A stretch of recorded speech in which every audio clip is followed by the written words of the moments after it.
The Undertaker versus AJ Styles, a Boneyard match, whatever the hell that's supposed to be. I would assume a Buried Alive match. They just don't want to say that with the whole situation going on right now. It is what it is.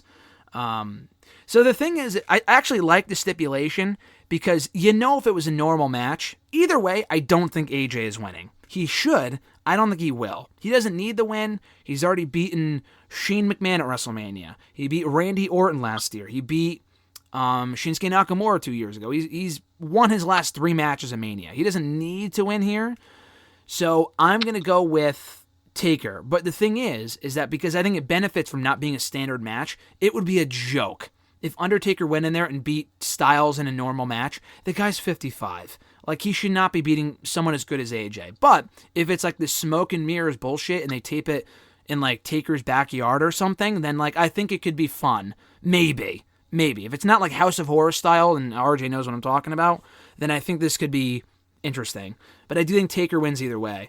Alexis, your thoughts on the match, and who do we get in this match? Do we get the Dead Man Undertaker, American Badass, Mark Calloway, after what we saw on Raw this week? What are your expectations? Who are we getting on Sunday or Saturday, whenever it happens?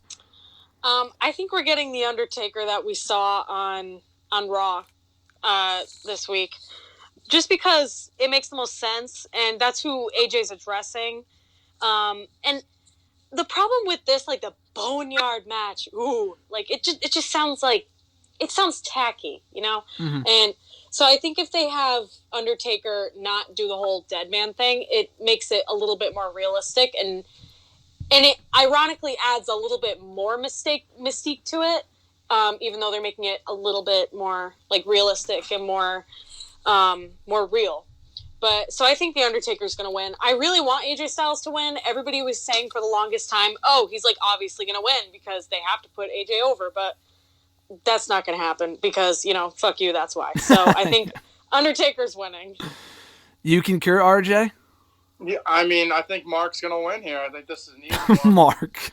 I like the storyline. I understand where people are coming from. Like, AJ shouldn't lose to Taker, but I've kind of digged it. I've kind of liked it. Like you said, it's more of like a real, we're gonna get like the actual Mark Calloway. I think. I don't think we're gonna get the Dead Man. I think we're gonna get like the actual guy himself. And I think done right. I think it could be a fun match. Do I think Taker should win? No, because he's an old man. But yeah, it is what it is. I think it's gonna be a fun match. I think Undertaker wins here. AJ doesn't lose anything really to defeat him. He's fucking AJ Styles, so it's not like he's beating like Bray Wyatt again or something. Yeah, it's not like he's beating an up and comer that like needs to win. Yep. I think it'll be a fun match. I think this might be bold. I think people will see this back fondly in 5 years. No, I agree. You took the words right out of my mouth. I'm looking forward to this. I think more than most matches on the card. I think if done right, it can be a lot of fun. And another thing with the match, too, I know it's rushed, and they started it in kind of like wonky fashion. It's at Super Showdown with the whole gauntlet, the Takai Trophy, whatever the hell it was. But in recent weeks, 1, AJ's been doing the best promo work of his entire career lately. 2, this is the best promo work of Taker's recent career. And 3, that video package for the match that they aired at the start of Raw on Monday, and then the subsequent promo. What'd you say? Phenomenal. I completely agree. No pun intended. And then the Taker promo was great. I said to Alexis, we were watching the show, I'm like, holy shit.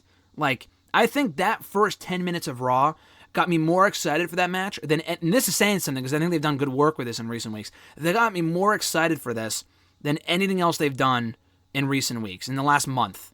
So I thought it was great. I'm really looking forward to this, and I'm hoping, again, Taker's going to win, LOL, but like, RJ, would you say this is probably the most excited you are for a Taker match in Mania in the last, 5-6 years? I would say since Lesnar. Yeah, I think, can you remember, like, I feel like we were looking forward to the Shane match because it was Shane's first match back, but like, I don't know. I remember looking forward to that kind of. I don't remember. At 32. Yeah, I don't know. I wasn't really too excited that he was facing Wyatt because I knew Wyatt was going to lose. Yeah, no, I agree. I was excited Shane was coming back. I think it was more just Shane coming back, not really for Taker. But besides that, I'd probably say WrestleMania 30 was the last time. Like, Roman and fucking Taker, who cares? Then he wasn't even there last year or the year before, so. Yeah. And the match was good, too. The Shane match wasn't good, but the build the build for this has been good. I think this is one of the better built Taker matches in recent Mania history. Because you go back to the Shane one. I don't know if you remember this, RJ, but like they advertised Shane came back, and then like the next week they advertised Taker coming out and like returning to address Shane or Vince or whatever. And the whole Vince and Shane thing is that was like, oh, if Taker wins, then Shane can't win. He can't like become the authority figure or something. I completely forget. Yeah, something along those lines. It was dumb. And then like there was one Raw where Taker was advertised to appear, and he came out for like 30 seconds, and then he left. It was so, I don't know if you remember that. It was so bad. What about when? I mean, nothing was worse than when him and Wyatt had their feud. He didn't show up on Raw until the Raw before WrestleMania. No, he didn't show up at all. He wasn't even on the Raw before Mania. Yeah, exactly. There you go. It was so bad. And then Wyatt was like cutting promos, and like, this is so bad. Wyatt was cutting promos, and then like they cropped in like a picture of like lightning on the turnbuckle. Remember that? Yeah.